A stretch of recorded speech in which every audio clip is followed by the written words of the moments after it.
So what's up guys? Good day! Yan, good na good ang day dahil may good news po kami sa inyo ni Mama. So nag-chat po nice. sa akin yung owner ng Wangja Dental Clinic na si Ma'am Jinky Ramos na ililibre daw ang pustiso ni Mama. Yun! Magkakigwa ka na king ngipon. Yan. Magkaka-perfect smile na si Mama. Hindi na siya. Ayan, 4 na ngipin. Ayan, nakakompleto na. I'm excited. Ano masabi mo? Uy, huwag na lang. Bakit naman ayaw mo? Libre na nga. Eh, nakakahiya sa Wangja Clinic, no? Hindi, si Ma'am na nga nag-chat sa akin. Tapos, natatakot ako. Bakit naman matatakot ka? Ano naman yun? Madali lang naman yan. Maganda sanang upir yan ng Wangja Clinic. Pero talagang ayaw ko, no? Ayaw mo. Masayang naman. Ayaw.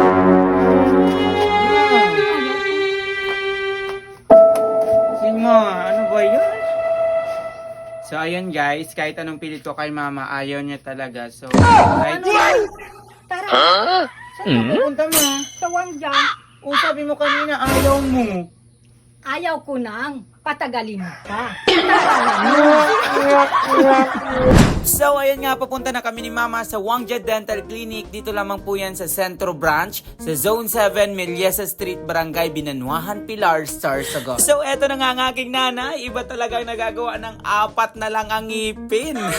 Excited yan. Ayan, nadatnan po namin dito si Ma'am Natsuki. Yan, ang anak po ni Ma'am Jinky Ramos na may-ari nitong Wangja Dental Clinic. At pagdating nga namin dito, ay agad inorient ni Ma'am Natsuki si Mama tungkol sa mga dapat tandaan at mahalagang tandaan patungkol po sa pustiso. At syempre, tungkol na din po sa Wangja Dental Clinic. So bago ang lahat, ito pala guys ang loob ng Wangja Dental Clinic Centro Branch. Ayan, napakalinis at napakaganda. Kumpleto po sila guys sa mga kagamitan. Kaya hindi po kayo matatakot na magpa-dental service dito po sa Wangja Dental Clinic. Dito na kami ngayon sa Wangja Dental Clinic. Ready ka naman?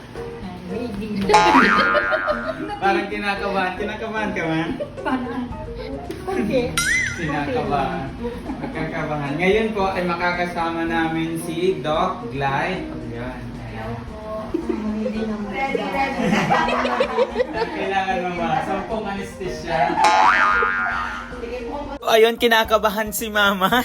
Pero bago ang lahat, nagpa-BP muna pala kami bago magpa-dental service. Kaya naman para malaman namin kung high blood nga ba si Mama o hindi. At buti na nga lang normal ang BP ni Mama, 120/80. Kaya walang makakapigil. Go na Mama, ang iyong pustiso. Matutupad na yung matagal kong pangarap kay Mama, yung magkagipin. At dito nga, nag-dental check-up na si Doc kay Mama. Titingnan kung ano nga ba yung dapat gawin sa 4 na ngipin ni Mama. Isa lang. So, since gumagalaw na po sila at sira na din po, so ang kailangan natin ay bunutin na. Lagot ka Mama, bubunutin na ang 4 mong ngipin. Lahat na kasi umuuga. Ano ba yan? Nanginginig na ang aking Mama. Ayun, kaya pa ba? Or exit na tayo? Para hindi pa nabubunutan ng ngipin. Tara, uwi na tayo. Na nakakapit dito sa ngipin nyo, yun na po inapokos na pag-move ng ngipin. So, dapat regular po tayo nagpapalinis sana. So, since dahil po ganito na, ang option na lang natin ay bunutin. So, start na po tayo. Ready ka naman? Kinakabahan ng nanay ko, pero tiis ganda lang yan. Eto nga pala ang 4 na ngipin ni Mama na umuuga na at bulok na kailangan ng tanggalin, sabi ni Doc.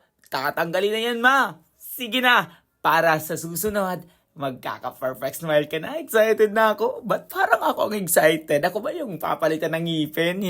At eto na nga, sisimula na ang pagtanggal ng 4 na ngipin. At syempre, bago ang lahat, lalagyan muna nitong gel na pangpamanhid. At after nito, lalagyan na po ng anesthesia. Para hindi naman ma-feel ni Mama yung sakit. So after nga ng ilang minuto, ayan, manhid na po yung pagbubunutan kay Mama. Kaya ayan, bubunutan na.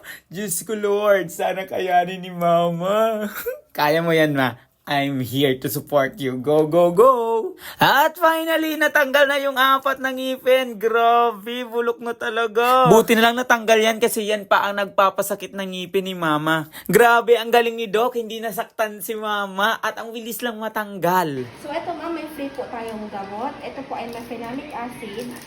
Iinumin niyo po ito every 6 hours kapag may pain po. Pero kapag wala na pong pain, huwag niyo po kayong iinom.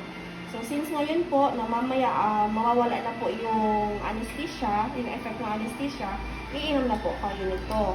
May mararamdaman lang po kayong onting pain. Tapos, after po nun, okay na rin naman po siya. So, bawal po kayong magbuhat ng mabibigat, bawal pong mapagod, bawal po ng mainit na water or pagkain. Pwede po pa-warm muna. Tapos, bawal po kumain ng malalamsa na pagkain. Wow, may libreng gamot pa. Grabe naman ang pagmamahal ni Wangja kay Mama Lorna. O diba, mapapa-okay na lang talaga si Mama.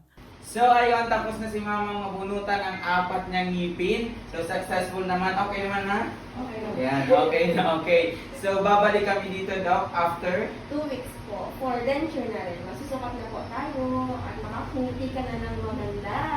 Yes, so abangan nyo guys. After 2 weeks, babalik kami dito ni Mama sa Wangja Dental Clinic para sukatan ng denture. Perfect smile with Wangja Dental Clinic. Ngiti mo'y liwanag, laging fantastic. Prinsipe na ng So this is it. Magkakangipin na si Mama.